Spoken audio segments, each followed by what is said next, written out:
जी अब्दाल पिंड ते महान शख्सियत जनाब तालब हुसैन चीमा साहब कूक पाकिस्तान कूक की पंजाबी बैठक मौजूद ने। इन्हां दे नाल असी गल्लां सांझियां कर रहे हैं। वसेब की रैतल बैतल की गल टुरदी पई है। हुण असी इन्हां नूं पुछांगे कि ज़ाहिर है तुसी इत्थे उम्र गुजार छड्डी है ते अजे भी पिंड च ही मुकीम हो रह रहे हो। यह दसो कि तुहाडा अपनी जिहड़ी मादरी ज़बान है माँ बोली पंजाबी और यह चैनल भी चूँकि पंजाबी के हवाले नाल असीं वर्किंग कर रहे हैं, सारा काम साडा पंजाबी के हवाले नाल है। तुसीं अपनी माँ बोली पंजाबी के हवाले नाल की महसूस करते हो? क्योंकि ये कहा जाता है कि जिहड़ी माँ की ज़बान है ना, यह सब तो वड्डी ज़बान, ये जी तालीम होनी चाहिए। तुसीं अपने कोई अपने इज़हार ख्याल करो माँ बोली पंजाबी के हवाले नाल। असल च साडा जिहड़ा है ना पंजाबी ज़बान के हवाले नाल, क्योंकि पाकिस्तान दे विच सब तो बड़ा सूबा पंजाब है तो वो जी मादरी ज़बान वो पंजाबी है। तो पंजाबी ज़बान की वजह से सूबा नाम पंजाब रखा गया है। तो पंज दरियावां का तो नाम है ही है, लेकिन ये क्योंकि पंजाब सूबा पंजाबी ज़बान की वजह से रखा गया मरूफ है। तो ज़्यादा जोड़े ने इतने पंजाबी रहिंदे ने तो पंजाबी इन्हां दी मादरी ज़बान है। तो मादरी ज़बान को इन्हों रोज़ देना चाहिए, इन्हों अपनाना चाहिए, इन्हों पढ़ना चाहिए, इन्हों लिखना चाहिए, इन्हों समझना चाहिए। बल्कि ये एक सबजैक्ट के तौर पर स्कूलों में पढ़ाई जानी चाहिए है। बच्चे इनू पढ़न भी लिखन भी तो इनू समझन भी, क्योंकि ये माँ बोली ज़बान है। तो चूँकि उर्दू भी साडा चूँकि साडी कौमी ज़बान है, उर्दू साडी कौमी ज़बान है पाकिस्तान की। उर्दू भी पढ़ना चाहिए। उर्दू साडी चूँकि कौमी ज़बान है, असीं उहनूं नाल लैके चलांगे। तो नाल सानू अपनी जिहड़ी मादरी ज़बान है, माँ बोली ज़बान है पंजाबी ज़बान, इन्हूं भी सानू तरजीह देनी चाहिए, इन्हूं भी स्कूलों में पढ़ाना चाहिए, इन्हूं कॉलेजां च दफ्तरां च। चीमा साहब तुसीं की समझदे हो? कुछ लोग कॉम्प्लेक्स महसूस करते हैं कि पंजाबी बोलण च क्या आप दसो कि कोई इल्मी काबलियत घट जाती है पंजाबी बोलण? ये लोग समझते हैं कुछ एवं मतलब कि दूसरी ज़बानां मैं सारी ज़बानां सीखी, लेकिन बड़ी सोहनी गल कीती है कि ज़बानां दे सारियां जिहड़ियां कोई ज़बान कोई नहीं और साडी पंजाबी ज़बान बड़े बड़े सूफिया ने वारिस शाह, बाबा फरीद, बुल्ले शाह, शाह हुसैन, मियां मुंतज़र, तुसीं समझदे हो कि कॉम्प्लैक्स सानू किवें दूर करना चाहिए? ये अपना स्कूलों के और साडी दसवीं ज़बान जिहड़ी है ये क्या पढ़ाया जाए तो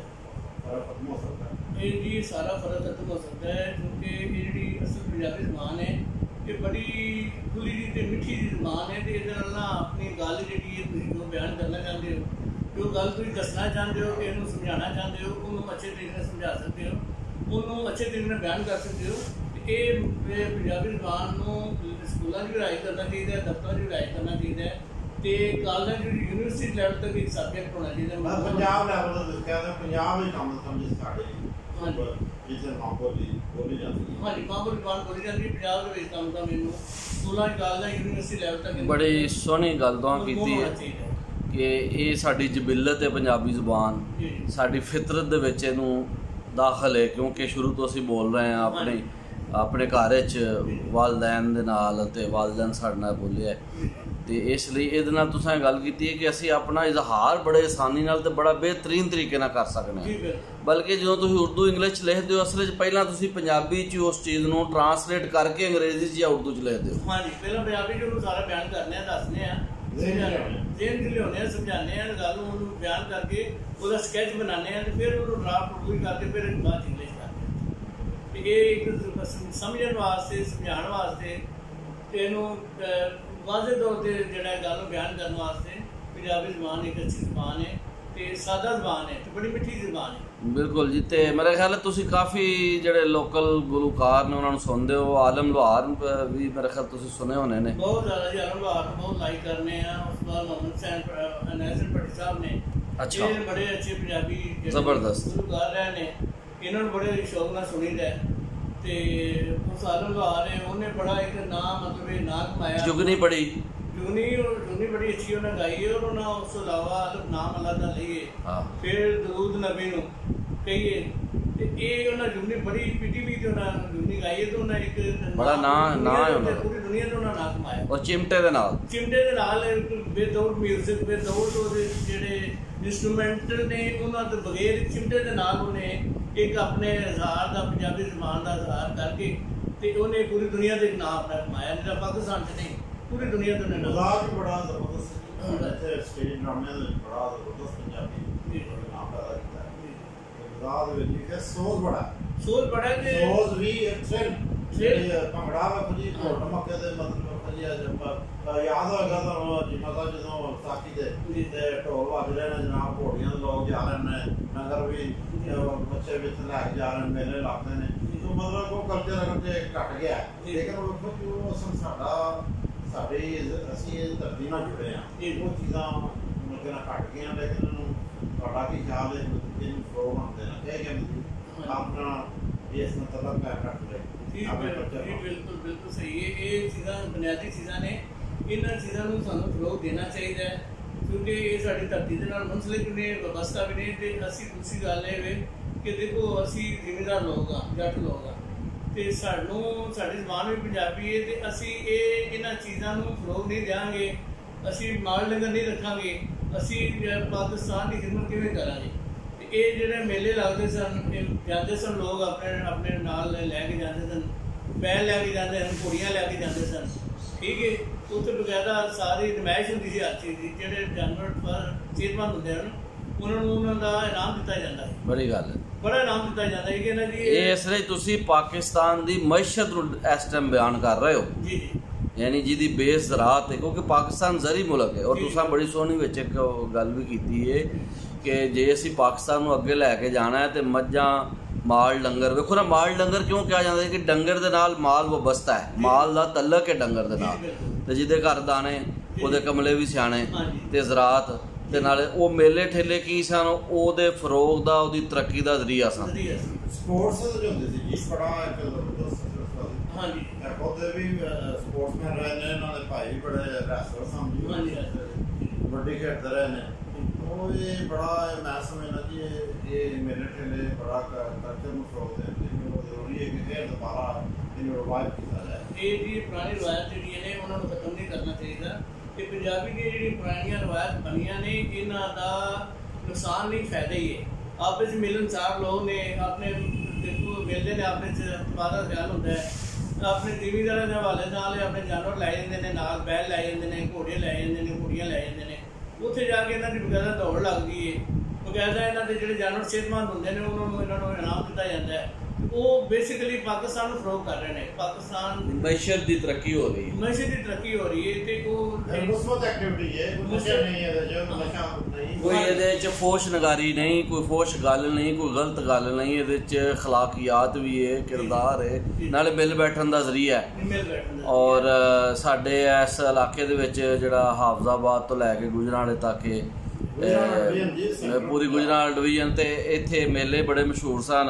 पीड़ी शाह अब्दुल रहमान साहब का मेला, बैसाखी का मेला, वो कहते हैं जी नेरी अज चढ़ी उत्थे मेला शुरू हो गया। इंज मौसमां दे नाल हिसाब सी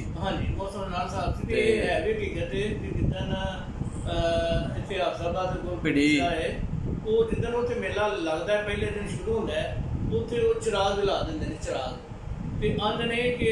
इन्नी को हनेरी आ जाती है तो वो चिराग वही दिन ही चलते रहते हैं। वाह उनको से चिराग बुझाया नहीं जाएगा, वही है हाँ जी हाँ जी कि अल्लाह ताला ने दीवे नाल दीवा बल रहा जी, दीवे नाल दीवा बल रहा ते इन्नी तूफान आया। सोहनियां गल्लां जी, सोहना देश पंजाब, सोहनी बोली पंजाब।